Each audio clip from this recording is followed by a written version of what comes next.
Firstly, you guys absolutely rock. Thank you very much. Thank you all for subscribing to me.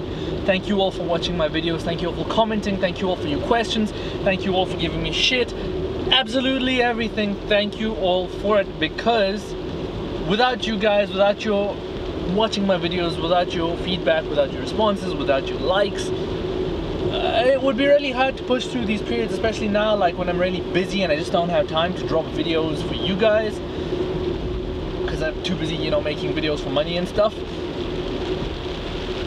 You know, it's really good to get your feedback, to see you guys still watching my videos even though I haven't dropped one in a while. It makes me want to put one out as soon as I possibly can. Thanks a lot. You guys are awesome. Big props to you. And if you think you know anyone who might be interested in my stuff, please feel free to share, spread the word, and let people know. I won't complain, not at all. In fact, I'd be very grateful. So, you know, if you think my stuff's good enough, please let other people know. I've been getting a lot of questions, and some of them are just they require too in-depth an answer for me to really squeeze them into 7 days, 7 minutes, as I've been doing up till now. And so I've decided I'm going to start doing these Q&A videos where I answer your questions in depth. I try and sort of say everything I need to say on them.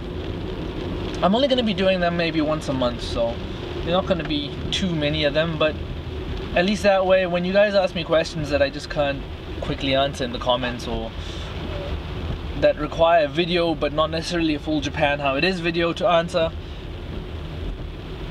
I'll be putting them here from now on.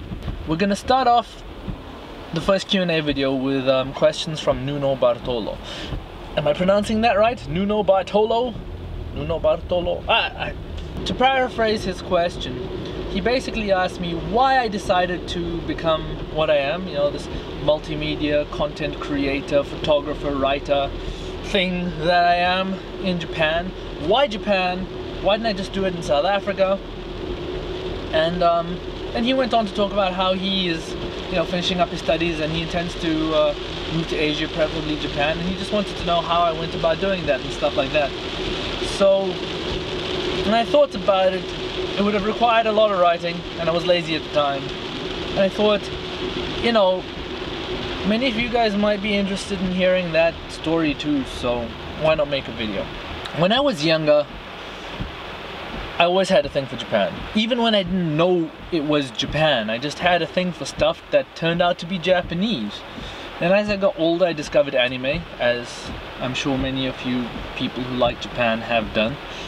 And then through anime, I ended up discovering Japanese music, which through more research led me to Japanese rock and visual kei, and then I was gone. Then I was completely hooked, and I was like, no, I've got to get to Japan. That's it. I've got to go to Japan. I've got to watch some of these bands. I've got to live in Japan. I've got to know what it's like. Just while I was in university, and that was already decided. But how I would get to getting here at the time, I had no idea. I used to hang out with Serpents a day a bit. Then I used to have my own lands. And in my lands, people used to trade anime. They used to play games. I'm a bit of a gamer. And through the lands, I became friends with Zero J, the guy who owned the place that hosted my lands. And he wanted to put together an anime magazine, a Japanese pop culture magazine. And at the time, I was the only really person in the scene he knew. So he asked me, hey, do you know anyone who'd be interested in sort of putting this thing together? So obviously I introduced him to Serpent ZA. And then between Serpent and I, we basically pulled the rest of the team together and we made Otaku Magazine. Those of you in South Africa, you know exactly what I'm talking about. Not in South Africa, Otaku Magazine was a print magazine, a glossy magazine, you know, proper print mag, like New Type. A bit thinner than New Type, but honestly, I think our content was a hell of a lot better. I might be a bit biased. And I worked for that magazine as a writer, as a staff writer. I did some of the original design work for that, but we eventually got another designer who was much better than me, so, you know, he took care of the design. When I was in that magazine, I sort of cut my writing teeth. I started from zero and I built up a portfolio of writing music reviews and band profiles and whatnot. And through the magazine, one of the adverts we had was by the Japanese consulate for the JET program.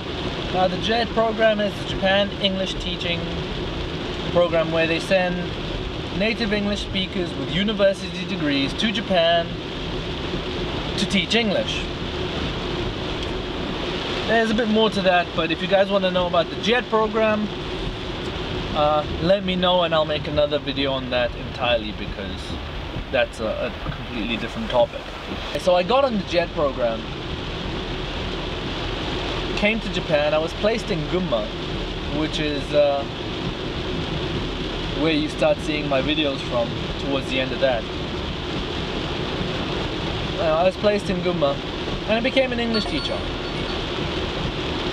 Initially I thought, okay, I'm going to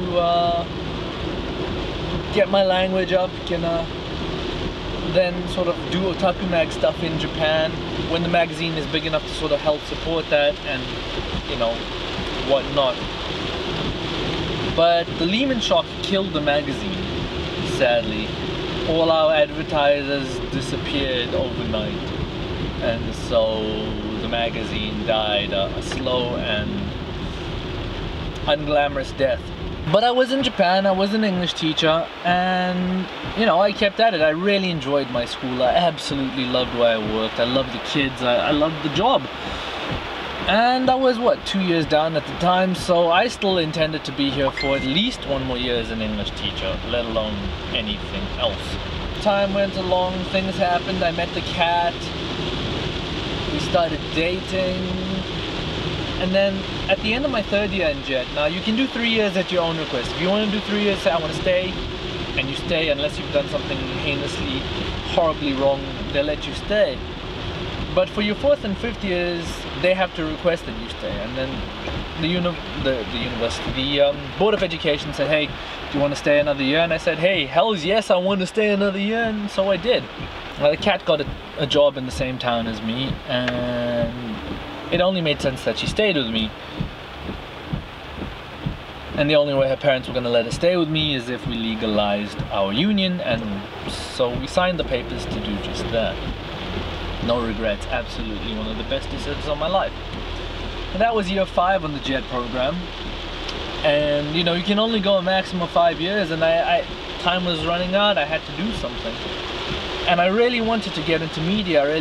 I was doing a lot of photography for fun, and my skills were pretty damn good. Not to mention I was doing these videos for fun, and you know, I like to think that I'm not terrible at it. That's what sort of led me into going down this media route. Because I had worked in graphic design before, I studied multimedia design, and I like to think I'm a pretty good designer. I did apply to a lot of graphic design work, and I had a few good hits. The trouble is my Japanese communication skills, especially when it comes to writing business emails. I can talk fine, I just can't write, you know. So I just didn't get any of those jobs, and it looked like the only way I was going to get anything was to freelance it, and that's how it went. Eventually I started getting bites. My first work came as a writer for Highlighting Japan, and then through Highlighting Japan I got work on the JETRO project, which is where I am right now, doing the 2nd round of the JETRO project. You know, driving through the rain in Akita Prefecture. So that worked out well in the end. That was about a year ago though when that started. And then when I'd done a few over there, I had also started up with Akihabara News soon after. Sure, if I stayed in South Africa, I could have probably been a creative director by now at a graphic design agency. It's my most likely outcome. In the end, coming to Japan was always going to happen. What I did after Japan was up in the air, and so this just sort of felt right. But there was never really a willingness on my part to really slug it out in South Africa for too long. I was going to come to Japan as soon as possible. Maybe if I didn't get on the JET program, something else would have happened, but I did, and so that was never really an option. As for what I reckon you should look at when coming to Japan, the sort of job you're looking at now, I honestly think I might not be the best qualified to answer this because I had a fairly easy ride. Now, if I weren't with a cat, I might have had to work harder to get to this position I'm at right now, and I'd probably have a little more experience to share with you. If English teaching isn't an option for you, or language teaching for that matter isn't an option for you, something you might want to look at is recruiting. That sort of thing, because recruiting seems to be an area where there are jobs to be had, especially for people with minimal experience straight out of university and whatnot. You know, if you're a business-minded sort of person, if business is your thing, if you're a money maker, go-getter, what are they? You know, dynamic, thinking on your feet kind of, you know, hoorah business type, then recruiting could suit you really well if you're good at selling stuff. I mean, I could probably be a really good recruiter because of my ability to talk people into doing things. But at the same time, I'm not a big fan of the world of business, and so my heart would never be in it. Whereas what I'm doing right now, there's no money in it, but damn, I love it. Very passionate about the work I'm doing.